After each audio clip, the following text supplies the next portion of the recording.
ಇನ್ನು ಕಾಂಗ್ರೆಸ್ ಶಾಸಕರ ಅಸಮಾಧಾನದ bomb high command ಅನ್ನು ನಡುಗಿಸಿದೆ. ಕಳೆದ ಹಲವು ದಿನಗಳಿಂದ ಕೈ ಶಾಸಕರು ನೀಡ್ತಾ ಇರುವಂತಹ ಬಹಿರಂಗ ಹೇಳಿಕೆ ಈಗ ವರಿಷ್ಠರ ನಿದ್ದೆಗೆಡಿಸಿದೆ.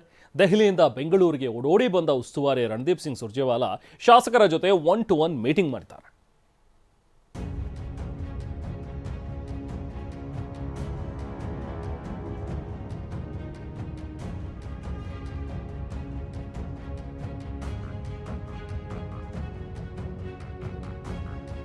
ಕ್ಷೇತ್ರಕ್ಕೆ ಅನುದಾನ ಸಿಗ್ತಿಲ್ಲ, ವಸತಿ ಇಲಾಖೆಯಲ್ಲಿ ಹಣ ಕೊಟ್ಟರೆ ಮಾತ್ರ ಮನೆ ಕೊಡ್ತಾರೆ. ಹೀಗೆ ಸ್ವಪಕ್ಷದ ಸಚಿವರ ವಿರುದ್ಧವೇ ಕಾಂಗ್ರೆಸ್ ಶಾಸಕರು ಸಿಟ್ಟಾಗಿದ್ದಾರೆ. ಇಷ್ಟು ದಿನ 4 ಗೋಡೆಗಳ ಮಧ್ಯೆ ಇದ್ದ ಕೈ ಒಳಬೇಗುದಿ ಬೀದಿಗೆ ಬಂದಿದೆ. ಅದ್ಯಾವಾಗ ಸಚಿವರು ಹಾಗೂ ಸರ್ಕಾರದ ವಿರುದ್ಧವೇ ಶಾಸಕರು ಬಹಿರಂಗವಾಗಿ ಮಾತನಾಡಲು ಆರಂಭಿಸಿದ್ರೂ ಹೈಕಮಾಂಡ್ ಅಲರ್ಟ್ ಆಗಿತ್ತು. ಶಾಸಕರ ಬಹಿರಂಗ ಹೇಳಿಕೆಗಳು ಸರ್ಕಾರಕ್ಕೆ ಡ್ಯಾಮೇಜ್ ಆಗುತ್ತೆ ಅಂತ ಅರಿತುಕೊಂಡ ರಾಜ್ಯ ಕಾಂಗ್ರೆಸ್ ಉಸ್ತುವಾರಿ ರಣದೀಪ್ ಸುರ್ಜೇವಾಲಾ ರಾಜ್ಯಕ್ಕೆ ಓಡೋಡ್ ಬಂದಿದ್ದಾರೆ. ಶಾಸಕರ ಜೊತೆ ಸುರ್ಜೇವಾಲಾ 1-to-1 ಮೀಟಿಂಗ್. 40ಕ್ಕೂ ಹೆಚ್ಚು ಶಾಸಕರಿಗೆ ಬುಲಾವ್, ಸಮಸ್ಯೆಗಳ ಚರ್ಚೆ. ಇಂದು ಬೆಂಗಳೂರಿಗೆ ಬಂದಿಳಿದ ರಾಜ್ಯ ಕಾಂಗ್ರೆಸ್ ಉಸ್ತುವಾರಿ ರಣದೀಪ್ ಸುರ್ಜೇವಾಲಾ ಇಂದು ಕೆಪಿಸಿಸಿ ಕಚೇರಿಯಲ್ಲಿ 8 ಶಾಸಕರ ಜೊತೆ ಚರ್ಚೆ ನಡೆಸಲಿದ್ದಾರೆ. ಸಭೆಯ ಬಗ್ಗೆ ಮಾತನಾಡಿದ ಸುರ್ಜೇವಾಲಾ, ಪಕ್ಷ ಸಂಘಟನೆಯ ಬಗ್ಗೆ ಶಾಸಕರ ಜೊತೆ ಪ್ರತ್ಯೇಕ ಚರ್ಚೆ ನಡೆಸಲಾಗುತ್ತಿದೆ. ಹೈಕಮಾಂಡ್ ಸೂಚನೆ ಮೇರೆಗೆ ಎಲ್ಲ ಶಾಸಕರ ಜೊತೆ 1-to-1 ಮಾತುಕತೆ ನಡೆಸುತ್ತೇವೆ ಎಂದಿದ್ದಾರೆ. We are calling one by one all our legislators, that is our MLAs, Congress MLAs and MLAs supporting the Congress party. We want to know from our MLAs the status of Congress guarantees in their constituencies, any improvement that needs to be done, what further transparency and accountability that can be brought. ಮೊದಲಿಗೆ ವಸತಿ ಇಲಾಖೆ ಅಕ್ರಮದ ಬಗ್ಗೆ ಧ್ವನಿ ಎತ್ತಿದ BR Patil ಜೊತೆ ಸುರ್ಜೇವಾಲಾ ಚರ್ಚೆ ಮಾಡಿದ್ರು. TV9ಗೆ ಲಭ್ಯವಾದ ಇನ್ಸೈಡ್ ಮಾಹಿತಿಯ ಪ್ರಕಾರ ವಸತಿ ಇಲಾಖೆಯ ಮನೆಗಳ ಹಂಚಿಕೆಗೆ ಹಣ ಬೇಡಿಕೆ ಬಗ್ಗೆ ಚರ್ಚೆ ನಡೆದಿದೆ. 35 ನಿಮಿಷಗಳ ಕಾಲ ನಡೆದ ಚರ್ಚೆ ವೇಳೆ ಮನೆ ಹಂಚಿಕೆ ಅಕ್ರಮದ ಬಗ್ಗೆ BR ಪಾಟೀಲ್ ದಾಖಲೆ ಸಮೇತ ಸುರ್ಜೇವಾಲಾ ಗಮನಕ್ಕೆ ತಂದಿದ್ದಾರೆ ಎನ್ನಲಾಗಿದೆ. ಸುರ್ಜೇವಾಲಾ ಭೇಟಿ ಬಳಿಕ ಮಾತನಾಡಿದ ಶಾಸಕ BR ಪಾಟೀಲ್, ಸುರ್ಜೇವಾಲಾ ಬಳಿ ನಾನು ಹೇಳಬೇಕಾಗಿದ್ದನ್ನು ಹೇಳಿದ್ದೇನೆ, ನಾನು ಹೇಳಿದ್ದನ್ನ ಸುರ್ಜೇವಾಲಾ ನೋಟ್ ಮಾಡಿಕೊಂಡ್ರು ಅಂತ ಹೇಳಿದ್ರು. ಭೇಟಿಯಾಗಿದ್ದೀನಿ, ಎಲ್ಲಾ ವಿಷಯಗಳನ್ನ ಅವ್ರ ಗಮನಕ್ಕೆ ತಂದಿದ್ದೀನಿ, ಅವ್ರು ನೋಟ್ ಮಾಡ್ಕೊಂಡಿದ್ದಾರೆ.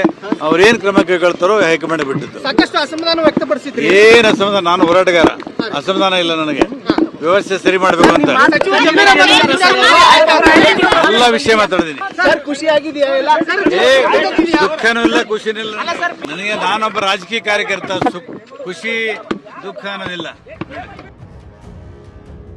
ಸುರ್ಜೇವಾಲಾ ಮೀಟಿಂಗಿಗೆ ಶಾಸಕ ರಾಜು ಕಾಗೇಗೈರು, ಕಾಗವಾಡ ಶಾಸಕ ರಾಜು ಕಾಗೆ ಅವರನ್ನ ಚರ್ಚೆಗೆ ಆಹ್ವಾನಿಸಲಾಗಿತ್ತು. ಆದರೆ ಇಂದು ಗೈರಾದ ರಾಜು ಕಾಗೆ ಬೆಳಗಾವಿಯಲ್ಲೇ ಉಳಿದುಕೊಂಡಿದ್ದಾರೆ. ಈ ಬಗ್ಗೆ ಸ್ಪಷ್ಟನೆ ನೀಡಿದ ರಾಜು ಕಾಗೆ, ಜಿಲ್ಲಾ ಉಸ್ತುವಾರಿ ಸಚಿವರು ಸಭೆ ಕರೆದಿದ್ದರಿಂದ ಹೋಗಿಲ್ಲ. ಸುರ್ಜೇವಾಲಾರನ್ನ ನಾಳೆ ಬೆಳಗ್ಗೆ 11 ಗಂಟೆಗೆ ಭೇಟಿ ಆಗ್ತೀನಿ ಎಂದಿದ್ದಾರೆ. ನಾಳೆ 11 ಗಂಟೆಗೆ ಭೇಟಿ. ಇವತ್ತು ನಮಗೆ ಟೈಮ್ ಇತ್ತು, ಆದರೆ ಇಲ್ಲಿ ಮೀಟಿಂಗ್ ಇರೋದ್ರಿಂದ, ಜಿಲ್ಲಾ ಉಸ್ತುವಾರಿ ಸಚಿವರು ಮೀಟಿಂಗ್ ಕರೆದ್ರಿಂದ ಇವತ್ತು ಹೋಗ್ಲಿಕ್ಕೆ ಆಗಿಲ್ಲ. ಅವ್ರಿಗೆ ರಿಕ್ವೆಸ್ಟ್ ಮಾಡ್ಕೊಂಡಿದ್ದೀನಿ. ನಾನು ನಾಳೆ 11 ಗಂಟೆಗೆ ಬರ್ತೇನೆ ಅಂತ ಹೇಳಿದ್ದೀನಿ. ನಾಳೆ 11 ಗಂಟೆಗೆ ಹೋಗಿ ಭೇಟಿ ಆಗ್ತೀನಿ. ಇನ್ನು ಸುರ್ಜೇವಾಲಾ ಸಭೆಯ ಉದ್ದೇಶದ ಬಗ್ಗೆ ಅವರನ್ನೇ ಕೇಳಬೇಕು ಅಂತ ಸಚಿವ ಸತೀಶ್ ಜಾರಕಿಹೊಳಿ ಹೇಳಿದ್ದಾರೆ. ಇಲ್ಲ, ನಮ್ಮನ್ನೇನು ಕರೆದಿಲ್ಲ. ಕರೆದ್ರೆ ನೋಡೋಣ, ನನಗೆ ಗೊತ್ತಿಲ್ಲ. ನಾವು ನಾಳೆ ನಾಡ್ದು 2 ಸಲ ಇರ್ತಾರೆ, 2 ಡೇಸ್. ಯಾಕಂದ್ರೆ ಇತ್ತೀಚಿನ ದಿನಗಳಲ್ಲಿ ಶಾಸಕರು ಅಸಮಾಧಾನ ಜಾಸ್ತಿ ಆಗ್ತಾ ಇತ್ತು, ಸರ್ಕಾರದ ಮೇಲೆ ಕೂಡ ಸ್ವಲ್ಪ ಇಂಪ್ಯಾಕ್ಟ್ ಆಯ್ತಾದ್ರೆ ಅವರೇ ಸುರ್ಜೇವಾಲಾ ಅವರ ಸ್ವಂತ ಅವರೇ ಜನರಲ್ ಸೆಕ್ರೆಟರಿ ಮಾತಾಡ್ತಿದ್ದಾರೆ. ಅದು ಔಟ್ಕಮ್ ಬಂದ್ಮೇಲೆ ನೋಡ್ರಿ ಏನಾಗ್ತೈತಿ. ರಾಜು ಕಾಗೆ ಅವರನ್ನ ಕರೆದಿದ್ರು, ಆದ್ರೆ ಹೋಗಿಲ್ಲ. ಇವತ್ತು ಮೀಟಿಂಗ್ ಇತ್ತಲ್ಲ, ಇದನ್ನ ಮೀಟಿಂಗ್ ಇದು ಇಂಪಾರ್ಟೆಂಟ್ ಅಲ್ಲ. ಇನ್ನೂ 3 ದಿವಸ ಇರ್ತಾರೆ ಅವರು, ನಾಳೆ ನಾಡ್ದು ಇರ್ತಾರೆ.